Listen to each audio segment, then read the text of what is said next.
Hi, this is Llyn Hunter, Llynhunter, and today I've got a couple of Micron pens here, and actually I'm going to pull up the third one, I think.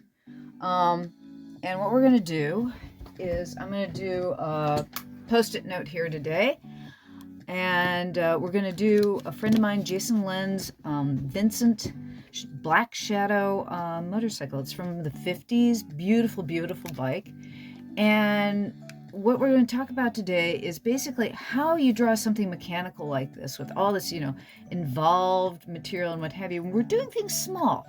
We're doing things small, and we want to give the illusion of reality here. Not reality. It's kind of like when you're sketching, you want to give a sense of form. You want to give a sense of detail, but you don't have to give every little precise thing.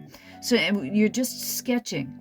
And I love vintage machines because they give a lot of character and style, and they're fun to draw. But anyways, let's get going here. Now, the thing is you guys, Jason actually photographed this in a square. I could have cropped it just for a square. That would have been a way you could do it too.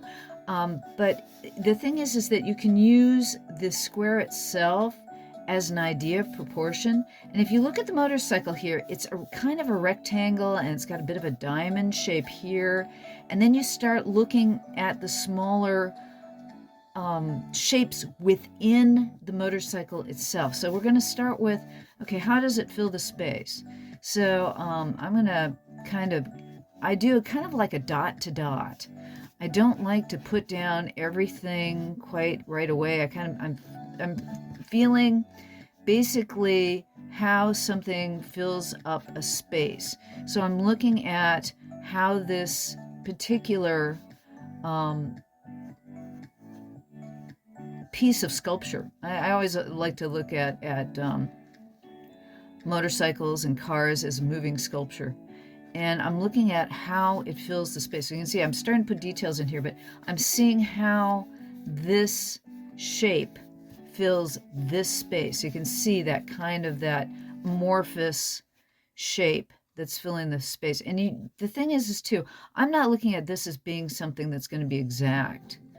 And what I'm starting to do is put a little bit of indication, like this is the license plate frame that's on the top, and the fender kind of goes around here, and we've got a wheel, of course, here, so that wheel's in that space there. And the engine is filling this, and we've got a 3/4 view here, so we're going back in space. You've got, if you're thinking in perspective, you've got the vanishing, or the horizon line is about across here, and the vanishing point on this particular image would be somewhere over here. So your lines are going in a kind of a V this way. So you've got overlap too on the various things that are on the motorcycle. But since you're looking at pieces of the motorcycle and how it's put together, you don't have to worry so much about, again, perfect perspective or perfect overlap, because this is just a sketch. This is just your playing. My full proportion is going to be off. My full perspective is going to be off. I'm not that concerned because I'm doing, like I said, it's a sketch. I'm just playing. And I'm teaching my brain while I'm doing something like this. My brain is learning all the time of relationships, like this relationship, how this shape relates to this shape, and this shape relates to this shape, and this shape relates to this shape, and this shape relates to this shape. I'm always looking all over the place for how one shape relates to another. And I might overshoot the mark if I'm doing something, say a painting or something more serious where I really want everything to be right on. I'll do a grid over the top of this so I get my proportions more correct. But right now I'm just kind of fitting everything within that initial outside shape that I created and relating things to that box. Now that I've got that done, I'm more relating to, okay, what's the distance on that tire? How's that tire going? And the fender obviously is a little bit thinner than I originally did it, so you can see the tire a bit better. And you'll note I'm not great at drawing circles, and I'm not great at drawing straight lines. And you don't have to do everything just as precise or exact. Again, think of this you're teaching yourself while you sketch. It's a combination of enjoying the physical application of lined paper and seeing where you can go to make it look more like what's in front of you or what you see visually. Now you gotta remember, this is a photograph, right? So photograph is a two-dimensional illusion, as well as your drawing is a two-dimensional illusion. One of my favorite painting is by an artist by the name of Magritte, and he did a painting of a pipe written in French underneath it. Ce n'est pas un pipe. Basically, in my extremely bad French, is that this is not a pipe. He basically wanted to portray the fact that when we do drawings of things that exist in reality, we're creating an illusion that our brain sees the image as an actual object that isn't really there and isn't really real. And now it's like what I'm trying to do too is I'm using a lighter pen, and I'm, like I said, this is kind of like dot to dot for me. I'm going, okay, this is approximately here, and this is approximately there, and the handlebar, the clutch is approximately, or I'm sorry, the shifter is approximately. So I'm going, the clutch is down here. The clutch is up here, the shifter's down there. It's like, as I'm going upside down and backwards, and I do ride a motorcycle, and it's like, it's funny, while I'm drawing, I get into the right hand side of my brain, and the left hand side of my brain goes somewhere else. But while I'm doing this, sometimes I'll do a little bit more detail than I should. Just kind of get like doing what I did with the glass in the window there. Now there's a license plate. This is the Brits during this period. This is the 50s. They'd put their license plates on the front of the motorcycle, and actually it's right about there. So it's like you can see I'm making mistakes as I do this, but the mistakes are part of the charm of the drawing. It's like, don't look at your mistakes as necessarily being bad things. They give a feeling of motion. And even though this motorcycle is standing still, the line that I'm putting into it might give it a feeling of motion while it's standing there. So that's, again, what's your purpose of doing this? For my purpose, it's a couple of things. It's, of course, I'm showing you how I handle a drawing, and we're doing it on video. I'm doing it because I find motorcycles to be beautiful things, and this is my interpretation. Like if you were drawing trees, or drawing a house, or drawing something else, you're showing your aesthetic about how you think about that thing that you're drawing. I'm trying to learn, okay, I know where some of these things are placed. There's another peg. They've got two pegs on this bike, and I've got them. Yeah, that one's about there. There's another peg here. And the first peg's probably right about, yeah, it's more like right there. And again, you're not going to get things, I'm drawing with Sakura Micron pens, so these are permanent pens. And I'm not sure where all the items are placed on this bike, and it's a black. The engine's black, so it's got this marvelous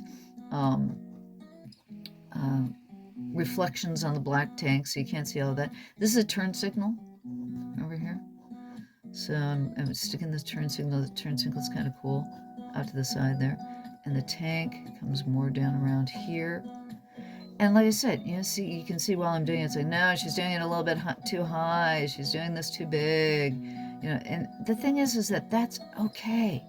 And that's kind of the fun thing of a sketch too, is like you have the option of not doing it exact, because what it'll be is that the person who you show this to, or anybody else who sees this particular image, is not going to see the photograph, or they might even see the photograph, but they might not have the eye to see that, yeah, okay, yeah, I did this a little off, or I did that a little off.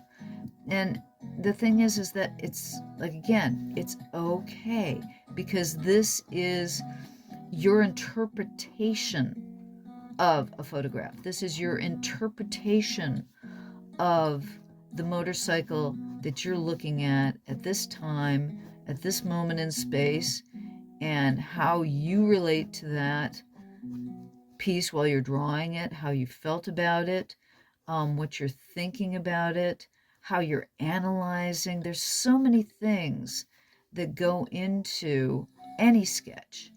And it's really a lot about what you feel about the thing you're sketching. And it might be, again, it's like, you know, you may not care anything about motorbikes at all. You may not care anything about the thing that you're drawing, and you're just using it as an exercise to do, okay, I want an illusion of space. I want an illusion of shape. I want somebody to be able to look at this and see a motorcycle.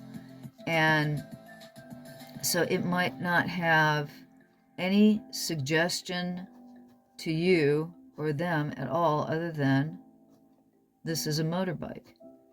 And it's like right now, I'm not as concerned. I know that this particular bike has a very particular lacing of the spokes on the tires. It's one of the things that makes it really look cool. It's got really cool lacing on the spokes on the tires. This was, during its time, it was considered one of the fastest street legal bikes there was. It was like the massive speed bike of its time. It was very, you know, it not only looks cool, it was cool. And it still is. That's why it's like I get all gooey when I see one of these things in real life, because they're just they're moving sculpture. They're sculpture you can ride. They're sculpture that have music and power. And if you ever have the opportunity to go to any kind of vintage automotive and or motorcycle race, do it. Or any type of a situation where you get to see these machines, vintage machines, actually working, do it. Because I always say it's like going to the symphony. I started going to them and I knew nothing about mechanical things. I just enjoyed the shapes and the sound and the feel. So okay, so we got a pretty good motorcycle going here. It's like I ended up just using my number 1. Let's see here. I could go back in. Let's take the 3. Maybe give it a thicker outline for the heck of it. You know, this is a number. Let's see, 03. The one I was using. This isn't. Turn it upside down. I'm good. This is an 01. And again, this is just sketching with a pen, and I'm not worried about the mistakes, not worried about the scratchy lines, not worried about, okay, this doesn't look precise enough, or it doesn't look accurate enough. It looks nice enough that somebody can tell this is a motorcycle.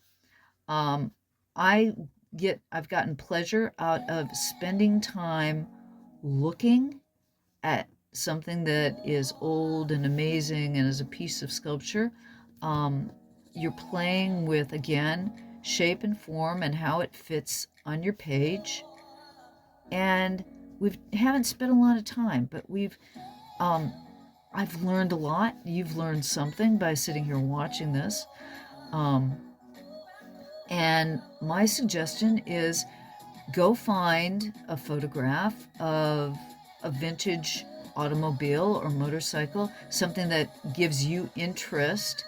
And just look at it from the standpoint of the shapes and the placement of the shapes and where you're going to put the shapes on the page.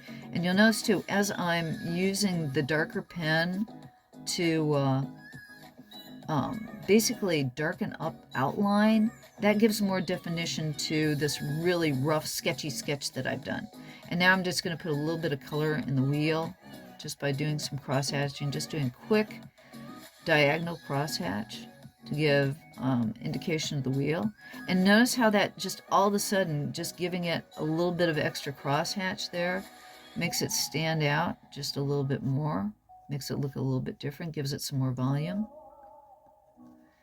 And that's about it for today. That's my post-it note sketch and how to take a nice little photograph of a vintage motorcycle and turn it into a nice post-it sketch. Thank you very much, Llyn Hunter. Please like the video, subscribe. I try to post once a week. Thanks for stopping by. Your time is valuable to me, and I really appreciate your being here. Thank you much. Bye-bye.